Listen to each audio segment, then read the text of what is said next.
رسول کریم علیہ السلام نے پناہ مانگی۔ حضور فرمانے لگے اے اللہ مجھے کنجوسی سے بخیلی سے پناہ عطا فرما، کہ اے اللہ مجھے ارذل العمر ہونے سے پناہ میں رکھ، جب عمر اتنی زیادہ ہو جائے کہ وجود کے حصے کام کرنا چھوڑ جائیں، اس سے پناہ مانگی۔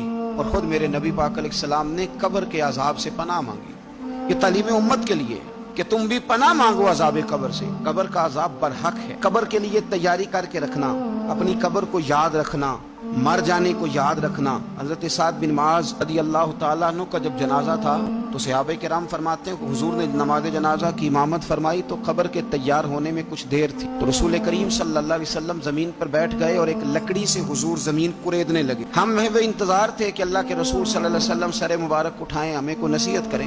حضور نے سر اقدس اٹھایا تو حضور کی آنکھوں میں آنسو تھے، اور رو کے حضور فرمانے لگے، رو کے اس قبر کے عذاب سے رب کی پناہ مانگو اور اس کے لیے تیاری کر لو، یہ بڑا سخت دن ہے۔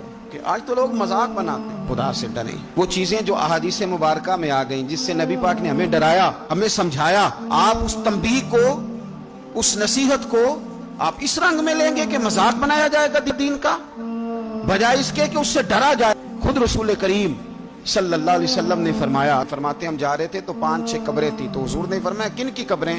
ہم نے عرض کیا رسول اللہ صلی اللہ علیہ وسلم یہ کافروں کی قبریں۔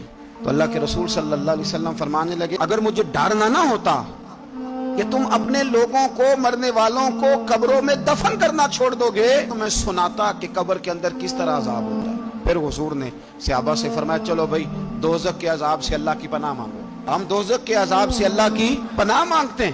پھر نبی پاک صلی اللہ تعالی علیہ وسلم نے ارشاد فرمایا تم سب کہو کہ ہم قبر کے عذاب سے اللہ کی پناہ مانگتے ہیں۔ تو صحابہ نے کہا ہم قبر کے عذاب سے اللہ کی پناہ مانگتے ہیں۔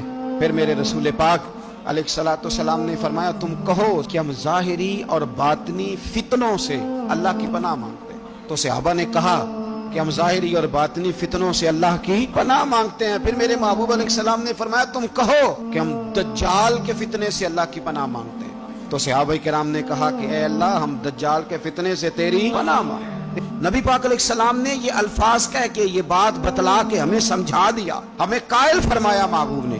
یاد رکھنا، اس بات کو اچھی طرح سمجھ لینا کہ اگر مجھے ڈر نہ ہوتا کہ تم اپنے مردوں کو دفن کرنا چھوڑ دو گے تو تمہیں بتلا دیتا کہ قبر میں کتنا سخت عذاب ہوتا ہے۔ اپنے